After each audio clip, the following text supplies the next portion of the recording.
Pieter, verskriklik dankie vir jou tyd. Ek waardeer dit. Ek weet julle ouens is besige, chaotiese tyd.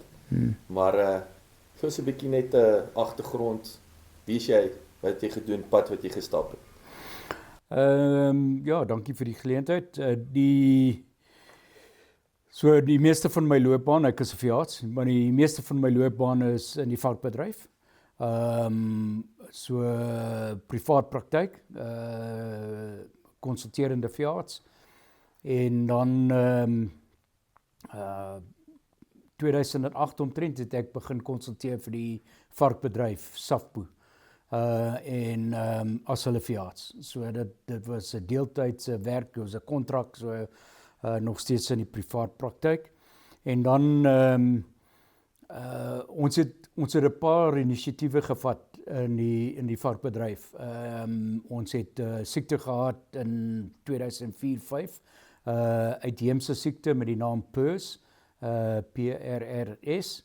En ons het van dit ontslaag geraak en die varkbedryf het agterkom dat ons moet fokus op biosekuriteit en veeartsenydienste. Dis waar ek begin het.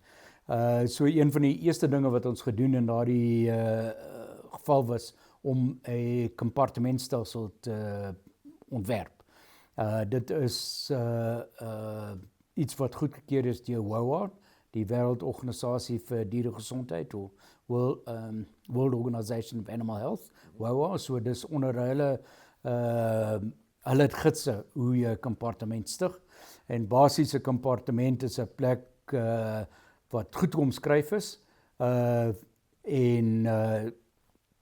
jy kan amper sê omheinis, waar daar toegangsbeheer is, en dan kan jy sekere dinge doen om seker te maak dat siektes nie inkom of eintlik uitkom van daardie omgewing. So biosekuriteit is die kern van dit, en dit was om te beskerm dat ons ander uitheemse siektes in die land inkry en ander siektes wat Quarantine.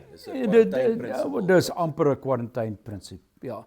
So goeie agtergrond oor die beginsels van biosekuriteit om en dit ek dink dit help my met wat ek nou tans doen vir RMIS, jy weet, met bek en klou en waar ons vorentoe moet om die siekte te bekamp en te beheer en jy weet te bestuur.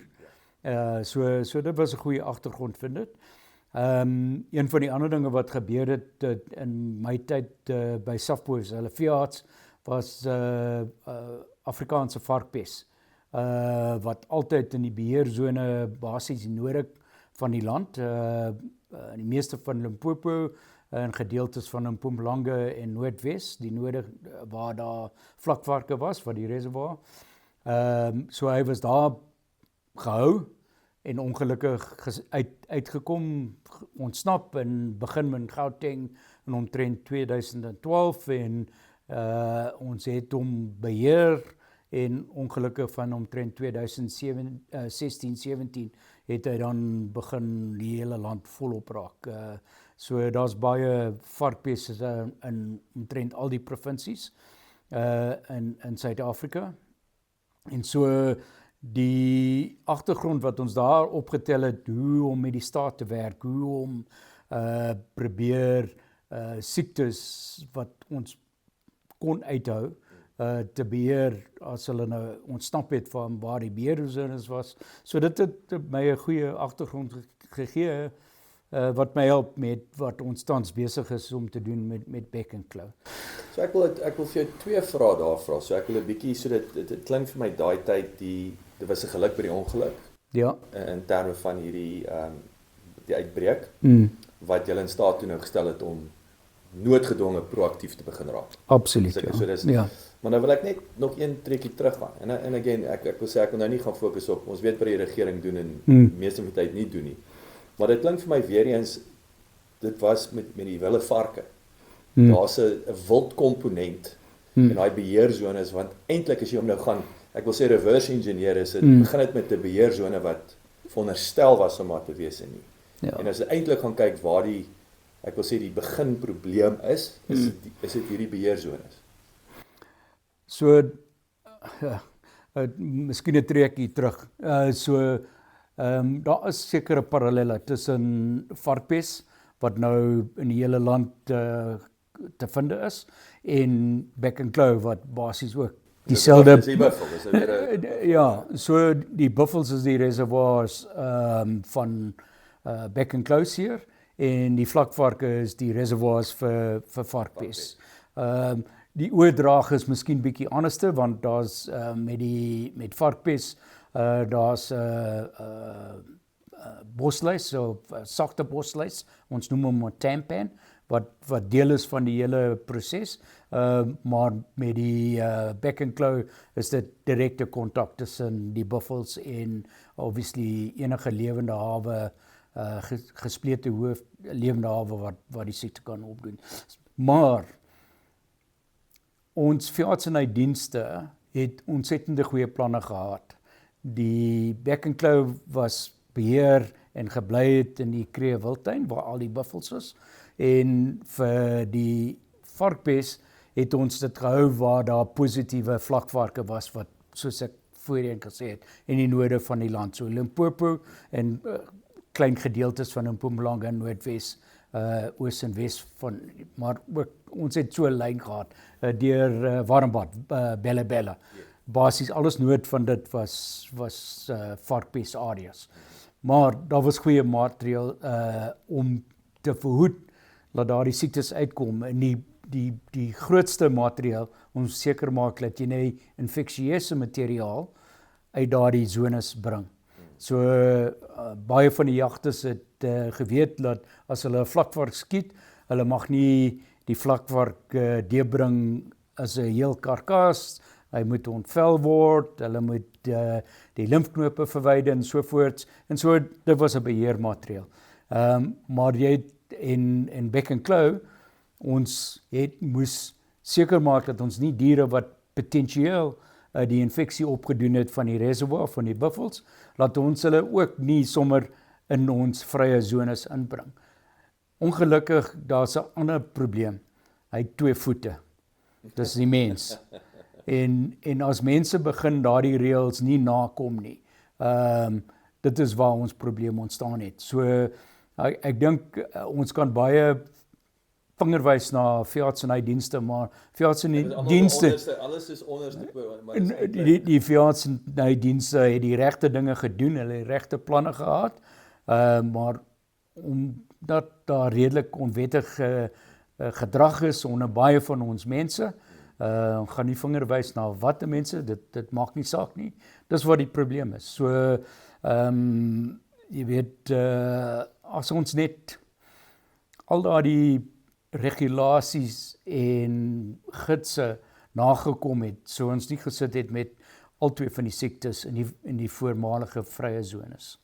So, ek wil sommer gou daarin stil staan daarso. So wat gaan nou verander om jy weet, pad vorentoe. Ek wil nie te vroeg nie, maar ek wil sê, dit klink vir my, ons is amper daar. So, of ons kan dit net parkeer en weet hoe lyk die pad vorentoe om nou die 2-been probleem onder andere op te los. Maar dan wil ek weer net stil staan. Jy het genoem dat julle met die maatreëls van die wêreldorganisasies en so aan. So hoe vergelyk ons? Ons is wêreldklas met meeste goeders wat ons doen in hierdie land. Hoe vergelyk ons met daai biosekuriteit en gelyk met ander lande? En wat het daai tyd ook, wat het julle geleer? Wat het julle nou geleer? Of is ons maar 'n bietjie pioniers met hierdie gemors op hierdie stadium? So, as ons net vir 'n oomblik fokus op varkpes. Ek meen die kompartementstelsel het meeste van ons boere gehelp wat kompartemente het, en van die boere wat nie om 'n kompartement te wees moet jy sekere tipe fasiliteite hê. Jy weet, jy moet toegangsbeheer moet.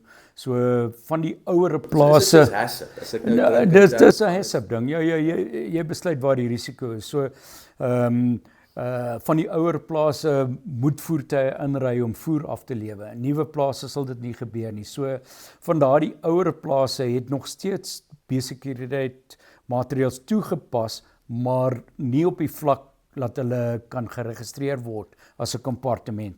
So meeste van die groot kommersiële boere verstaan varkpes en hoe hulle dit kan uithou. Dit beteken nie dis 'n kultuur. Dis 'n kultuur. Dis 'n kultuur. Ja, lag sê ons nou en dan vir mense dat virusse kan nie 'n sertifikaat lees. So die sertifikaat op jou muur wat sê ek is 'n kompartement beteken niks. As die mense nie elke dag, elke uur, elke minuut, elke sekonde die gedrag het wat sê ek moet biosecure bly, ek moet seker maak dat ek nie per ongeluk siekte inbring. As die mense se kultuur nie daar is, die span kultuur nie daar is, sal dit breek, ongeag of jy 'n kompartement is of nie. Ek meen, jy weet, as jy net verby die storte loop, sonder om in te stort en jy loop in en jy het mis op jou voet, jy gaan 'n siekte inbring. So, omdat 'n plek 'n kompartement is, beteken nie dat jy nie die siekte gaan kry, maar jy het jou risiko verskaans en die kans is baie minder dat jy daardie siekte gaan kry.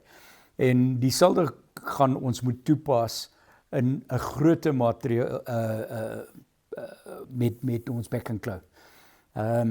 Ek dink, en ek sal seker nie baie populêr wees, maar al ons beesboere, al ons mense wat lewendawe hou, gaan moet verstaan dat hulle gaan veranderings moet maak.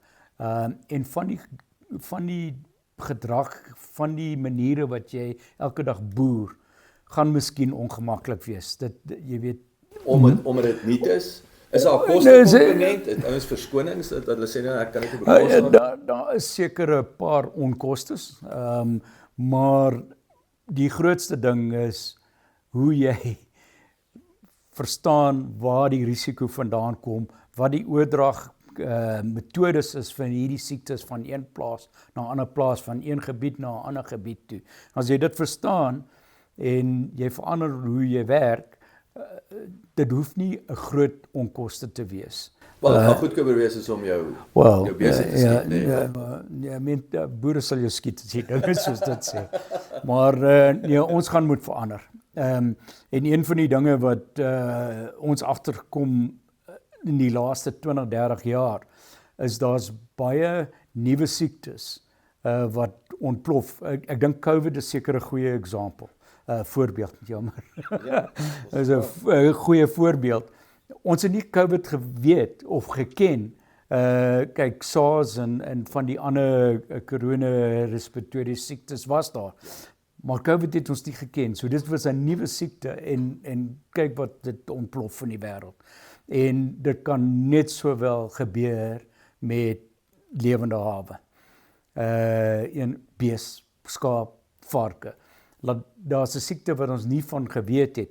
En iewers skielik gaan hy. So wat jy moet doen is eintlik dink dat elke dag miskien is daar 'n siekte wat ons nog nie ken wat kan inkom by jou plaas. So jou biosekuriteit moet op 'n jou biosekuriteit is nie net vir bek en klou. Dis vir alle potensiële siektes wat op jou plaas kan inkom. En 'n mens moet dit verstaan. As jy dit nie verstaan, die mense wat dit vroeg gaan verstaan, hulle gaan oorleef. Die mense wat soos in die ou dae wil werk, hulle gaan sukkel. Dis die realiteit. Dis nie my realiteit, dis die realiteit van die wêreld. En daar's genoeg nuwe siektes. As jy nie nou net sien nie, dis nie 'n mite nie en dit is ook nie soos versekering. Ja, ek sal nie lus om die premie te betaal nie want wat is die odds dat dit met my gaan gebeur? Nee, ek dink daai raak ook dis nie wanneer nie, of nie is wanneer. Ja. So dis 'n interessante opmerking wat jy gemaak van versekering. So van ons groote varkboere, jy weet, vir alles het 'n familie is, dan het jy die rekenmeester, die finansiële ouetjie, dan het jy die boer. En die boer sê ek wil baie geld spandeer op spreiereise op te sit en voetbaddens en dit en jy weet vir biosekuriteit en dan sê die rekenmeester ja, maar kan jy eintlik al daardie kostes aangaan en dan sê die boer vir hom luister, dit is ons versekering. Jy kan nie eintlik diere verseker vir siektes.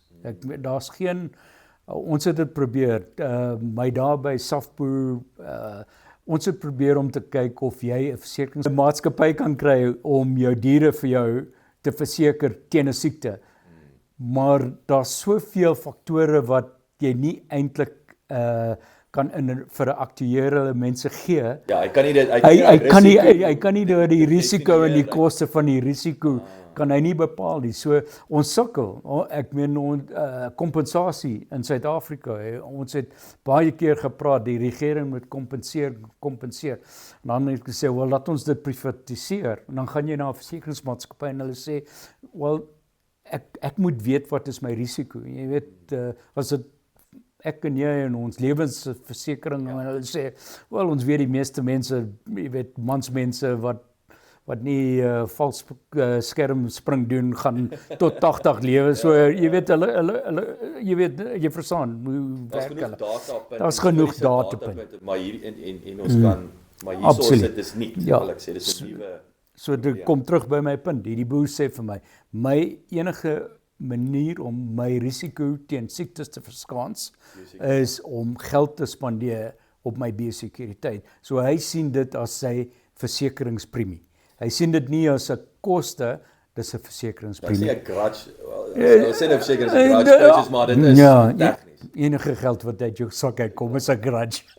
So maar daai en weer eens maar dit kom terug na ek sê altyd kultuur is 'n manier van dink en doen. Ja. It's just en dit is nou maar net 'n bietjie groeipyne wat vir ouens net hopelik word dit 'n normale manier van dink en doen om jou biosekuriteit. Absoluut. Om 'n stupid voorbeeld te neem. Daar is van my neef 'n neef wat afgetree het.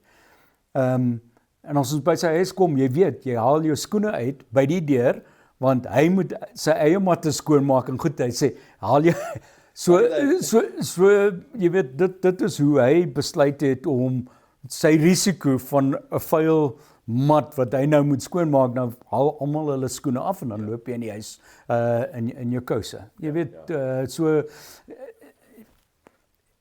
as daardie gedrag ons sê second nature in Engels, if it becomes second nature en jy doen dit sommer om daaraan te dink, dan is dit maklik, is dit nie? Is die pyn heidaglik groot genoeg vir die ouens om daai drastiese skuif te maak of gaan jy nog steeds 'n paar nayseiers hê? Ek dink dis wat die groot ouens hoekom die groot ouens groot is.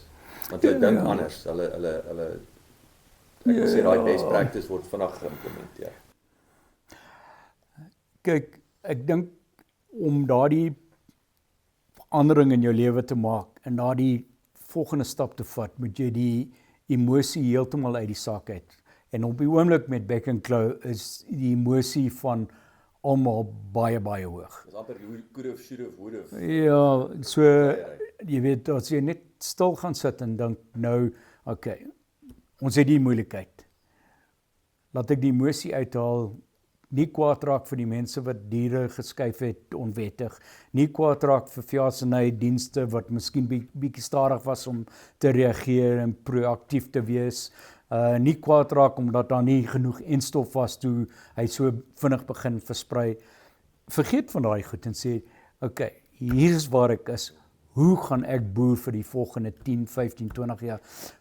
Hoe gaan my plaas lyk wat my kinders of my kleinkinders gaan erf? Hoe gaan dit wees? En as jy gaan sit en dink, dan hooplik gaan jy die regte besluite neem.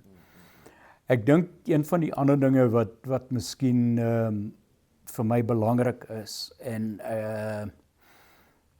almal is net gefokus op die oomblik op enstowwe. En dis die regte ding om te doen. Maar die enstof is nie the silver bullet. Die enstof, al wat die enstof doen, en baie enstowwe is dieselfde, maak nie saak van watter siekte jy praat. Hulle sal seker maak dat die kliniese simptome op daardie dier baie minder is. Maar dit beteken nie dat hulle nie besmet kan raak met Beck & Clow. En as hulle besmet raak en voor die immuunstelsel daardie virus uitgehaal het, kan hulle dit oordra. So daar is baie dinge wat ek dink ek is bang ons boere verstaan en ek is bly ons praat oor biosekuriteit. Want En stof is net een van die faktore wat ons gaan help in hierdie bekleierery. Ja, is nie silver bullet nie en jy is nie bulletproof nie. Absoluut. So dis net een van die faktore en die verandering in hoe ons moet nog handel, ek meen ons verstaan dit, maar die manier waar ons handel, hoe ons diere na veilings toe vat, hoe ons diere, watter tipe diere vat ons veilings toe, watter tipe diere vat ons na skou toe. Ek meen, ek het groot geword op 'n bees en mielie saaiplaas. Ek was by die Randse skou vir jare in my lewe. Dit is die beste ding in die wêreld. Jy weet, om al die beeste te hê, die beoordeling, dit was fantasties. Dit is my agtergrond. En so ek verstaan, ek hou van skoue. Ja. Jy weet, die varkbedryf, ons skou nie meer nie. Dis 'n ander tipe bedryf, maar in beeste, ons wil by mekaar kom. Dit is goed om ons beeste teen mekaar te skou. Dis goed om na veilings toe te gaan. Jy weet, dit is deel van ons DNA. Maar ons kan dit aanhou doen. Net daar moet 'n paar veranderings wees in die tipe diere wat ons vat. Die tipe diere beteken hulle is vol ingeënt, hulle was gekwarantyne, jy weet, ons gaan nie skade doen aan ander mense wat se diere na daardie saamdromming kom. So ons kan dit doen, maar ongelukkig we're gonna have to change. Ons gaan moet anders te wees in die manier hoe ons werk. Ek meen daar's nie 'n keuse nie.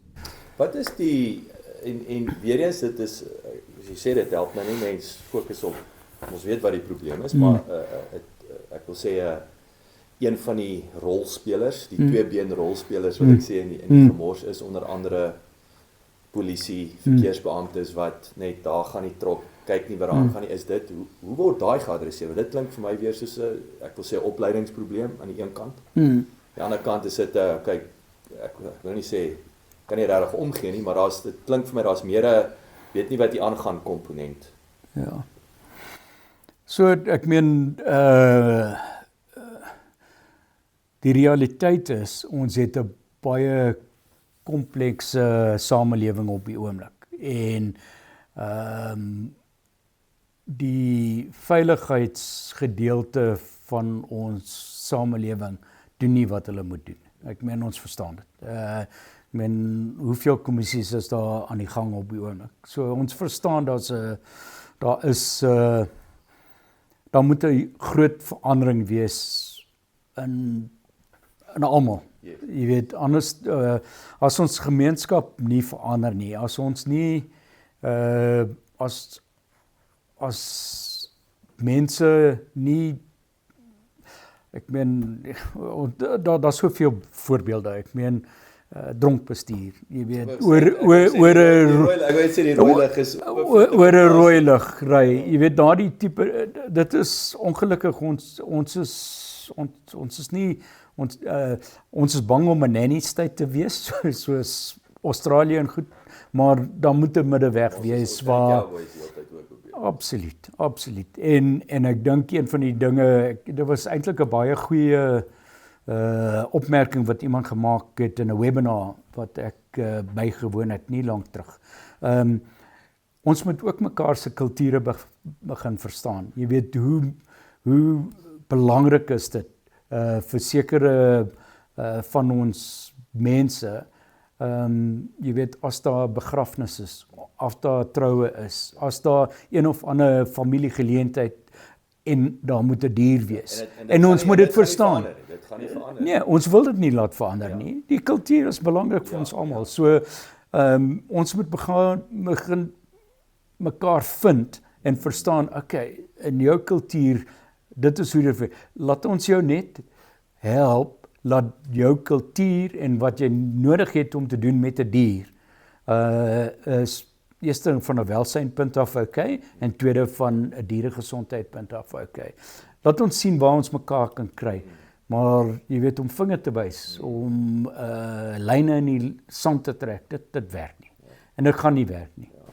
Is 'n baie goeie punt. Ek dink een van die onderhoude met is Willie gewees wat hy gepraat het van ons moet ophou met hulle, en dis ons. Dis nie hulle nie, ons. Jy weet, en daai is vir my baie goeie voorbeeld. Dis nie hulle nie. Ja.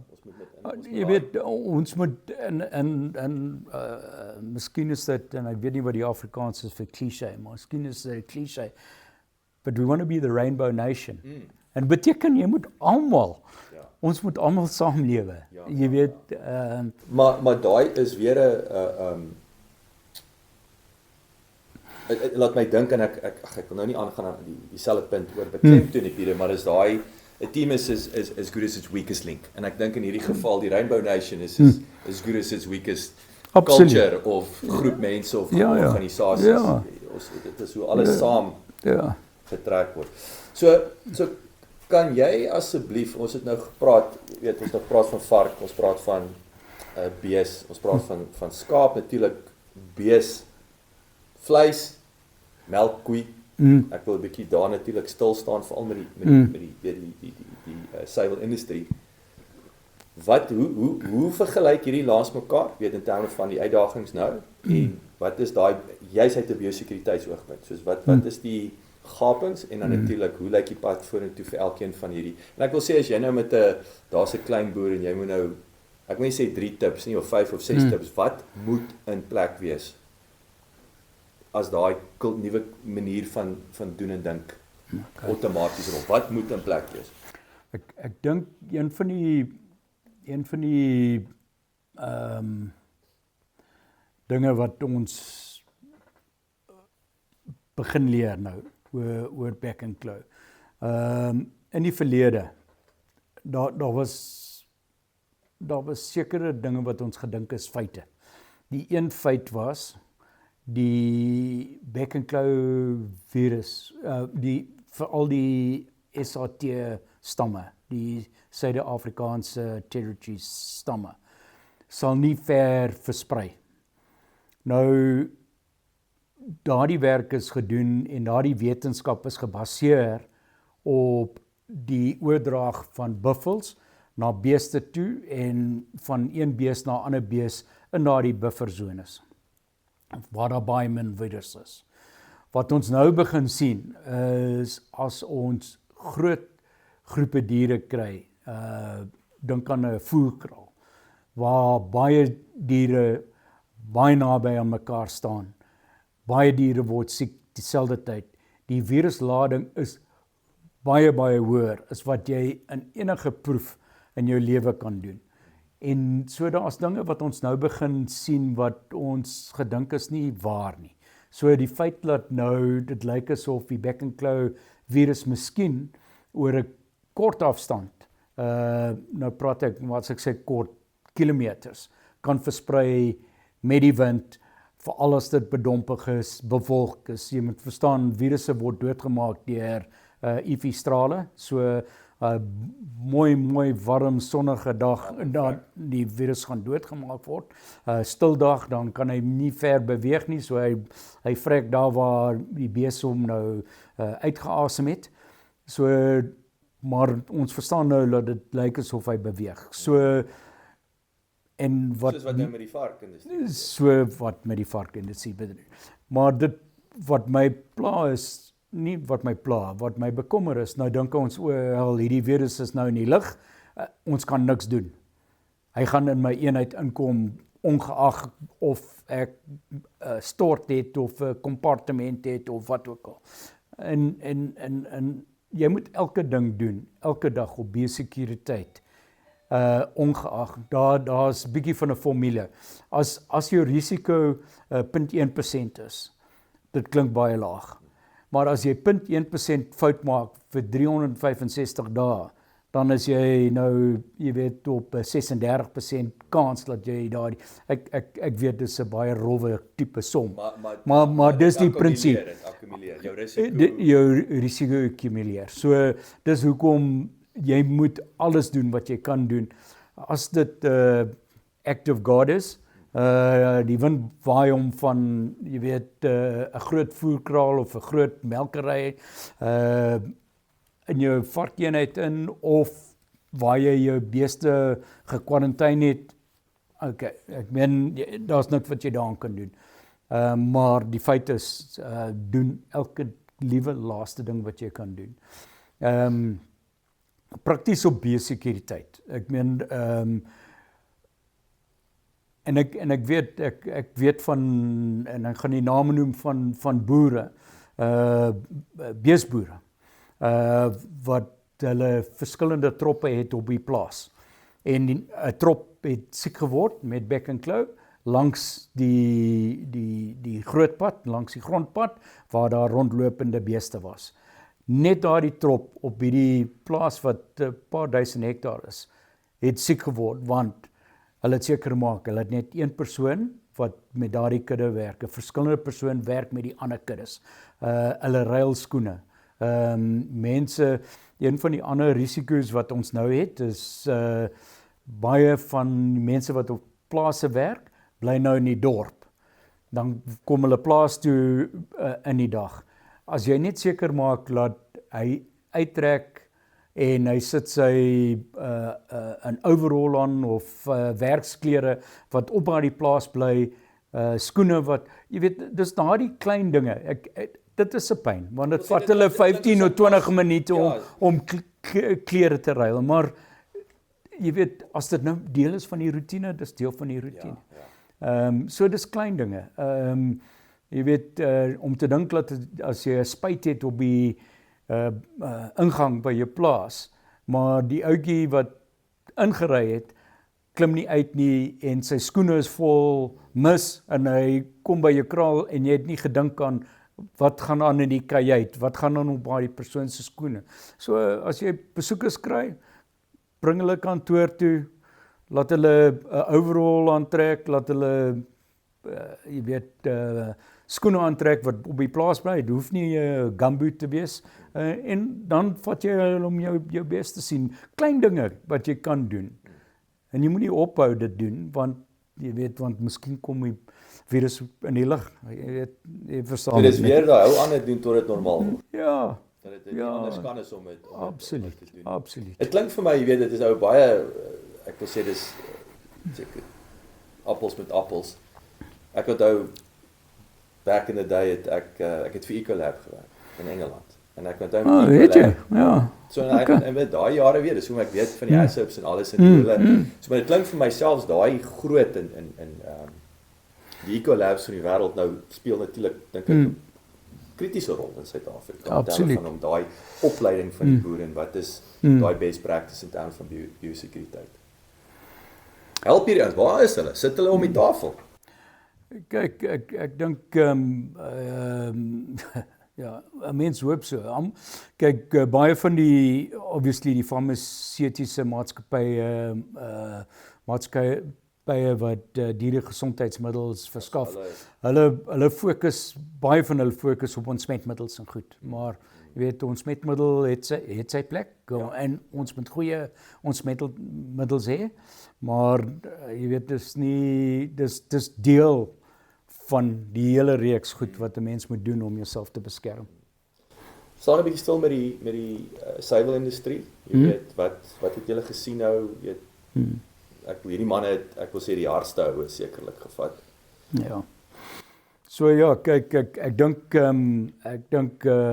melkbore het swaar gekry. Ek meen jy weet, ongelukkig die plekke waar jy letsels kry met bek en klou is op die eier.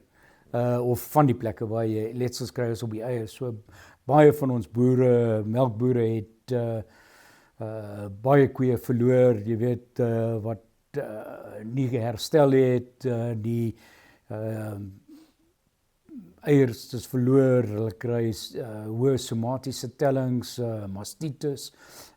So jy weet, daar is sekere, jy weet, as jy dit verskil met of vergelyk eerder met, jy weet, beeskudde.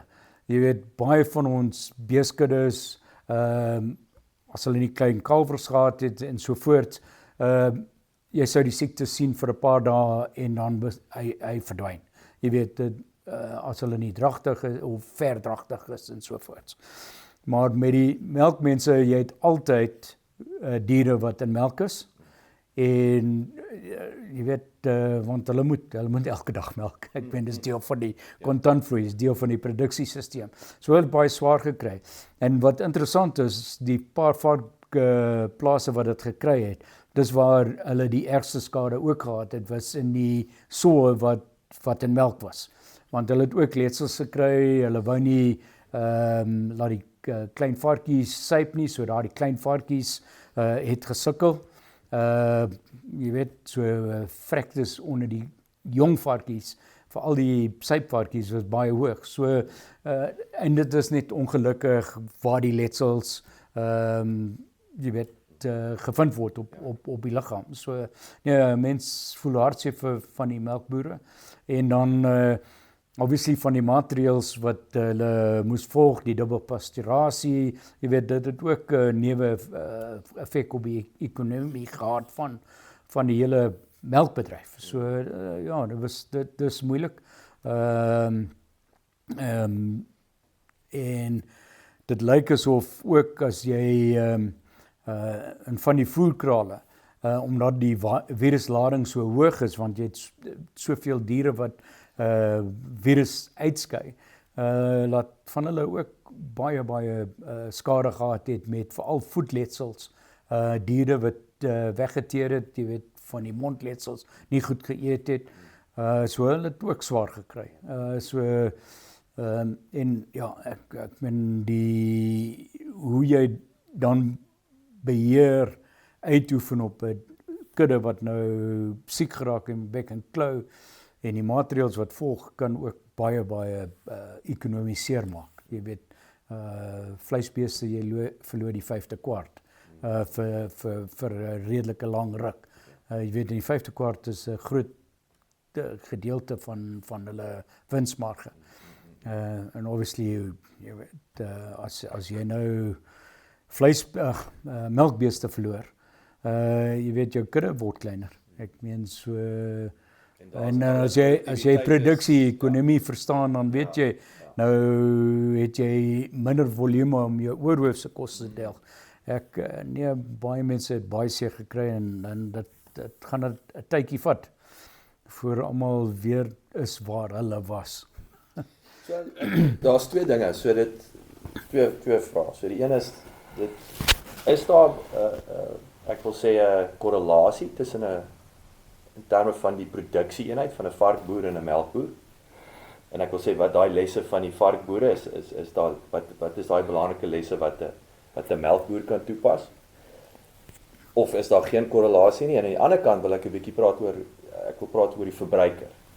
Jy nou praat van die dubbelpasteurisasie onder andere wat was 'n overkill.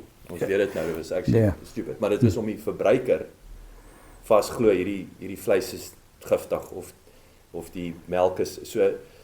Wat se rol speel daai consumer education in terme van, of sal ek sê die impak wat dit op die besighede, die landbou besighede gehad het?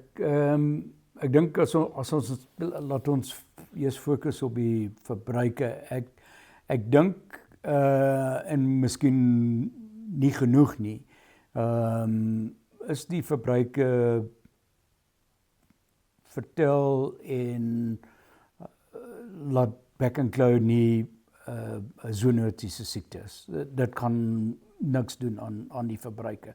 So ek persoonlik, ek het nie baie negatiewe sentiment gesien in verbruikers, tydskrifte of enige sosiale media of aannames, laat dit eintlik 'n groot pyn is vir hulle. So op die verbruikerkant, ek dink sover is ons gelukkig, maar ons moenie ophou om daardie boodskap uit te saai. Kyk, jy weet, alles is alright, siek diere word nie geslag nie, melk wat van 'n melkkudde afkom waar daar word behandel in 'n manier, jy hoef nie, so ek stem 100% saam. Ons moet seker maak dat daar die boodskap op 'n aanhoudende basis uitgaan, en die regte boodskap. Baie keer is die boodskappe nie 100% reg nie. As ons nou gaan vergelyk die ander vraag wat jy gevra het was, hoe lyk 'n melkplaas in vergelyking met 'n varkboerdery. Op 'n varkboerdery, jy het obviously soe wat soortgelyk is as die melkbees in laktasie is. So hulle is besig om te melk. Hulle kry baie swaar. En van daardie diere sal nie herstel nie. So op 'n varkplaas, net soos wat jy op 'n melkplaas het, gaan jy miskien van jou teeldiere, jou vroulike diere verloor. Dit kan gebeur. Maar jy weet, varkplaas is amper is 'n siklieke besigheid, weekliks, partykeer is hulle 2-week sisteem of 'n 3-week sisteem. Sover die ondervinding is dat die siekte redelik vinnig deur 'n varkplaas gaan. Die diere word aangetast, besmet en hulle bou immuniteit op baie vinnig, en so die hoeveelheid diere wat aangetast word is 'n redelike lae persentasie, maar 'n redelike hoë persentasie van jou teeldiere. Die groot groeivarke, die probleem daar so, hulle gaan aan, dit tas hulle nie aan nie, en hulle of nie baie van hulle wat sal vrek of doodgaan, sekere beter woord. Maar hulle moet ophou bemark vir 'n rukkie tot die siekte verby is en tot die staat hulle toelaat om weer hulle diere na slagpaal te neem. So diere hoop op die plaas. En 'n varkplaas is die geboue en die produksievloei is baie noukeurig beplan, so daar's nie eintlik ekstra spasie nie. So dit raak moeilik vir hulle, maar die diere is nog daar en hulle kan nog slagpale toe gaan. Op die melkkudde kant af van ons boere het pyne gehad met van hulle vervangingsverse wat ook siek geraak het en jy weet nie goed genoeg gaan wees na hulle gesond geword het, as hulle wel gesond word, om nou in te kom by die hoofkudde. Jy weet hulle het 'n produksiesiklus. So jy weet al twee kante lê, maar die pyn en lyding is bietjie anders, ja. Nou as na die toekoms kyk, ek wil sê ons het nou 'n paar, jy het al so baie goud hier gedeel. Ek wil sê as jy weer tips en triks hierso kan beklemtoon vir, en ek wil weer fokus spesifiek op die melkboere, die pad vorentoe. Okay, well ek dink een van die dinge wat ek nie met julle meegedeel is, ek is deel van die ministeriële taskspan wat gestig is om te help met die beplanning van die hele uitrol van hoe ons die siekte hierdie bek en klou gaan baas raak, en ons gaan hom baas raak. Ons dit sê, ons gaan hom baas raak. Ek is positief. Jy weet, ek gaan nie vir jou sê hoe lank gaan dit vat om wat te doen, maar die eerste stap wat ons gaan doen is om te probeer soveel diere end in hoë risiko areas. En die enigste lae risiko areas op die oomblik is die Wes-Kaap en die Noord-Kaap. Al is daar enkele gevalle van bek en klou, maar en dele van Oos-Kaap is op die oomblik redelike laag risiko. Maar dink die res van die land, ons moet al die diere inent. So jy praat van 'n inentingspoging van omtrent 10 miljoen diere om dit af te rond. En ons moet hulle probeer skraagdoses gee, boosters gee, binne enige iets van 2 maande tot 3 maande. So hierdie jaar het ons en as jy die oliebasis gebruik na die skraagdoses, praat jy van 12 maande. So hierdie jaar moet ons omtrent 15 miljoen dosisse in die land inkry. of 20 miljoen eintlik dosisse inkry en daarna gaan dit afkom die hoeveelheid wat ons elke jaar het. En hoe vinnig rol jy daai 20 miljoen, ek wil sê, Well, 10 miljoen op beslag, nee, so vinnig. Kyk, op die oomblik kom die enstowwe nie vinnig genoeg in, maar die proses is aan die gang. Die proses deur SAPRA begin redelik beter loop. So jy weet ons gaan ten minste in die volgende 3 maande 7,5 miljoen dosisse inkry. En hooplik gaan die proses dan volg. En laat ons ten minste 2 tot 3 miljoen dosisse 'n maand inkry. En ons beoog of ons beplanning, ons doel is om 80% van die diere en 80% van die omgewings wat ons geoogmerk om in te ent binne die volgende 6 tot 9 maande. So voor die einde van 26. En as ons daar kom, jy weet, hoe vinniger die viruslading in die populasie begin, want een van die dinge wat die enstof doen, ek sê dit stop nie dat diere besmet raak, maar dit help ook om die viruslading te verlaag al word die dier besmet. So as ons daardie viruslading kan afbring, gaan dit 'n groot verskil maak. En dan deel van wat die taakspan gesê het, besluit het, is dat hoë risiko van 'n ekonomiese punt af, hoë risiko eenhede moet ook voorkeur kry. So die melkbedryf, en ons dink daar's omtrent 1 miljoen beeste in die melkbedryf.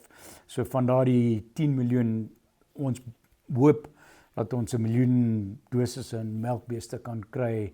Wel, nie al 1 miljoen diere is in die hoog risiko, maar in die hoog risiko areas, daardie melkboere. En die tweede een is ook die voerkrale. En wat die voerkrale sal baie graag wil doen is om diere in te ent voor hulle inkom by die voerkraal. So van daardie diere wat inkom by die voerkrale gaan uit die aard van die saak uit kommunale gebiede kom.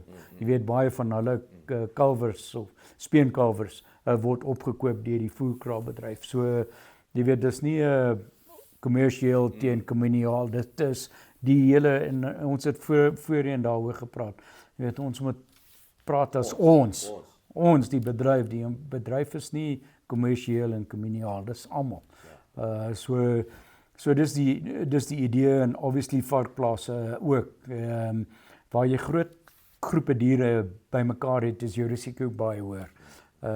Jy weet, as jy enkele diere het wat rondhardloop, jy weet, as een dit kry, die kans dat hy gaan oordra aan ander diere is redelik laag. Maar as jy weet, 10-15.000 beeste het op 'n voerkraal, of jy het 'n varkboerdery met 15.000, jy weet, hy gaan baie meer diere baie vinniger aantas. En dan die risiko van virus wat nou uitkom by daai eenheid, want hulle is almal besig om virus uit te skei, is hoër. So dit is 'n bietjie soos veldbrand. Jy weet, jy kyk waar is die ergste vlamme, en dis waar jy eers gaan water gooi. Ja. So, laaste vraag. Is hierdie uniek wat met ons gebeur in die wêreld? Of is daar ander lande wat mense bietjie kan gaan leer by wat deur die pyn en lyding is? Of is ons nou maar, skryf ons nou die gevalle studie? Ek dink daar's baie lande waar ons onsself kan vergelyk met die FMD siekte. Suid-Amerika, dink Suid-Amerika, Argentinië, Brasilië, Uruguay, Paraguay, jy weet, hulle het almal back and claw moes beveg, en in WOA terme praat hulle van progressive pathway. So hulle het almal deur daardie pad geloop waar hulle begin het om eers al die diere in te ent, en dan sekere gebiede te sê ons gaan ophou inent tot hulle back and claw vry was sonder inenting. En dit is waar Brasilië hulle sal vind, Argentinië en so. So daar is 'n vergelyking tussen die twee. Ons het ander kompleksiteite en ons het daaroor gepraat. Jy weet, ons het verskillende kulture. Ons het miskien van wetlike optrede deur mense het ons ook ons challenges. Ja. Jy weet, so daar is vergelykings, maar daar's 'n unieke omgewing in Suid-Afrika wat ons kan baas raak. Maar ek dink ons kan dit doen. Ek dink jy weet, die land is besig om te verander. Jy weet, ons het die verandering in politisie wat gebeur het. Ons is nou Government of National Unity. Ons het 'n paar dinge wat verander en ons hoop dit filter deur. Dis my persoonlike opinie. En ek dink wat is die ou Afrikaanse gesegde wat hulle sê, weet, soos nood leer bid. Maar klink in ieder geval nood trek ons 'n bietjie saam. Ja, ek dink so. En ek dink een van die dinge obviously deel van die taakspan deur van RMIS. Ek is in baie vergaderings met baie verskillende groepe industrieorganisasies. En daar is definitief 'n gevoel van laat ons saamwerk, eerder laat ons teen mekaar werk. So jy weet, as 'n mens fokus op die positiewe dinge, dan gaan 'n mens wen. Ek dink een van die dinge wat ek baie keer vir mense sê, ons moet ophou om die spele te speel. So spele is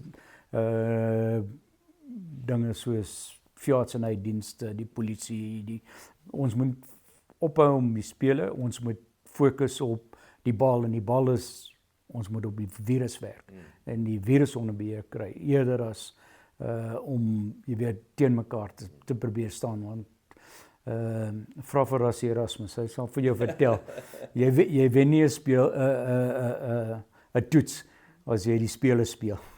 Speel die bal. Ek dink dit is 'n fantastiese opsomming. Pieter, verskriklik dankie vir jou tyd. Dit is vir my altyd iemand in die hart dat ouens soos jy is daarom daarso. Ons probeer. Jy weet so en sterkte. Ek hoop die planne hardloop mooi. Ek hoop so. Ek hoop so.